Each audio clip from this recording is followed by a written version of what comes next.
في صباح دافئ على شاطئ البحر، خرج صيادان بسيطان كعادتهما اليومية، كل يحمل شبكته وسلته، وعلى وجهه شغف الرزق وهدوء البحر. وبينما كانت الأمواج تتمايل بهدوء، اصطاد أحدهما سمكة كبيرة لامعة كأنها هدية البحر له في هذا اليوم. ابتسم الصياد، نظر إلى السمكة بفخر، ثم قال: الحمد لله، يكفيني هذا اليوم، سأعود لأطفالي. هنا ناداه رفيقه مستغربا: إلى أين؟ يومك ما زال في أوله. فأجابه الصياد بهدوء: لقد حصلت على ما أحتاج، لماذا أبقى؟ رد الآخر بحماسة: إن بقيت اصطدت أكثر، وإذا اصطدت أكثر بعت أكثر، وإذا بعت جنيت مالا أكثر. سأله الأول ببساطة: ثم ماذا؟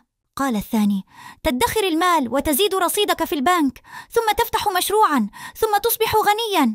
ابتسم الصياد الأول وقال: ثم ماذا؟ أجاب رفيقه: حينها تستمتع بحياتك، تقضي الوقت مع زوجتك وأولادك، ترتاح، تعيش. وهنا توقف الصياد عن الحركة ونظر إليه مبتسما وقال: وهذا بالضبط ما أفعله الآن، أقضي وقتي مع من أحب، آكل مما رزقني الله، وأنام مرتاح البال. الخاتمة بصوت هادئ: ليست كل رحلة طموح تقود إلى السعادة، وأحياناً نطارد ما نملكه بالفعل دون أن ندري. السعادة لا تؤجل، بل تعاش الآن.